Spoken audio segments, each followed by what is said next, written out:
شكرا يا ربي شكرا هديت قلبي شكرا ওয়ালাইকুম সালাম রহমতুল্লাহ বারাকাতুহু।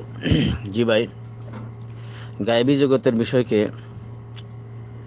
দুনিয়ার জগতের বিষয়ের সাথে তুলনা করা যাবে না। গায়েবী বিষয়ের প্রশ্ন আলাদা, ওইখানকার বিষয়ের সাথে দুনিয়ার দৃশ্যমান বিষয়ের কোনো তুলনা চলে না। আল্লাহ তাআলাই ভালো জানেন। তো পরকালের কবরের অবস্থা এক এক ব্যক্তির জন্য এক এক রকম হবে, সকলের জন্য একরকম হবে না। আর কবরে যারা সওয়াল জবাব দিতে পারবে, কবরের সওয়ালের যারা উত্তর দিতে পারবে, প্রশ্নের জবাব যারা দিতে পারবে, কবরের ফিতনা থেকে যারা বেঁচে যাবে, তারা আল্লাহ সুবহানাহু ওয়া তাআলার পক্ষ থেকে নিয়ামতের মধ্যে থাকবে কিয়ামত পর্যন্ত। সেই নিয়ামত সকলের জন্য একরকম হওয়া জরুরি নয়।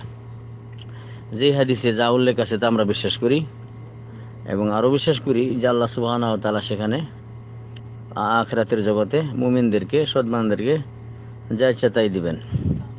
ওয়ালাকুম ফিহা মা তাশতাহি আনফুসুকুম, তোমরা সেখানে যা চাইবে তাই পাবে। এক হাদিসে আছে যে বলা হবে যে ঘুমাও, কেমন শুধু ঘুমিয়ে থাকো, কবরে এটা বলা হবে। মুমিন ব্যক্তির জন্য এটা হবে। তো যে প্রশ্ন আপনি করেছেন, শিশু ব্যক্তিদের ক্ষেত্রে কি হবে, শিশুদের ক্ষেত্রে কি হবে, এই বিষয়টা নিয়ে আলেমদের বিরাট মতভেদ রয়েছে। তো এ ব্যাপারে আল্লাহ তাআলাই ভালো জানেন তাদের অবস্থা কি হবে। এক হাদিসে বোঝা যায় যে তারা তাদের পিতামাতার অনুসরণ করবে, অর্থাৎ পিতামাতা মুমিন হলে তারা জান্নাতে যাবে, আর কাফের হলে পিতামাতার অনুসরণে তারা জাহান্নামে যাবে। অথবা আল্লাহ তাআলা তাদেরকে পরীক্ষা করবেন, জান্নাত এবং জাহান্নামের মধ্য থেকে দুইটার একটাকে বেছে নেওয়ার স্বাধীনতা দিবেন, যে যেখানে যাবে ওখানেই থাকবে। ওইদিকে মুসলমানদের অপ্রাপ্ত বয়স্ক যেসব শিশু মারা যায়, তাদের ব্যাপারে বলা হয়েছে তারা জান্নাতীদের খাদেম হবে, একই অবস্থায় থাকবে, মণিমুক্তার মতো উজ্জ্বল হবে তাদের চেহারা, বেহেশতবাসীদের খেদমতে থাকবে তারা। এটাও সহিহ হাদিস দ্বারা সাব্যস্ত। মোট কথা, এই ব্যাপারে মতভেদ রয়েছে আলেমদের। চুপ থাকা ঈমানের জন্য, আকীদার জন্য নিরাপদ।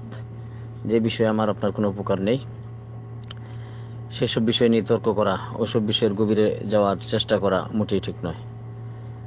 আল্লাহ ভালো জানেন যে শিশুরা বড় হইলে কি আমল করতো, আল্লাহ অধিক জানেন, আল্লাহ ভালো জানেন। সুতরাং আল্লাহ সুবহানাহু ওয়া তাআলা তার এলেম অনুযায়ী ফয়সালা করবেন। কোরআন এবং হাদিসে এ বিষয়ে কোনো সুস্পষ্ট বর্ণনা পাওয়া যায় না।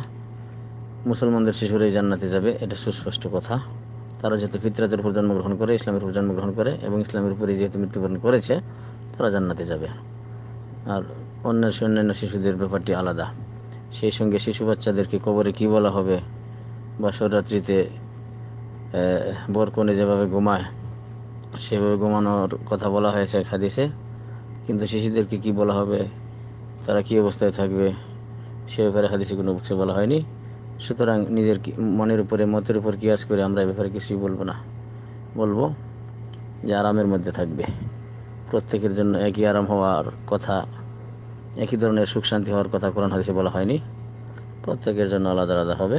যার শাস্তি হবে তার অবস্থা এরকমই, এক একজনের শাস্তি এক এক রকম হবে, বিভিন্ন রকম হবে। আখিরাতে বিভিন্ন স্টেপে, বিভিন্ন স্টেশনে বিভিন্ন রকম অবস্থা হবে, একরকম হবে না। ধন্যবাদ। আসসালামু আলাইকুম।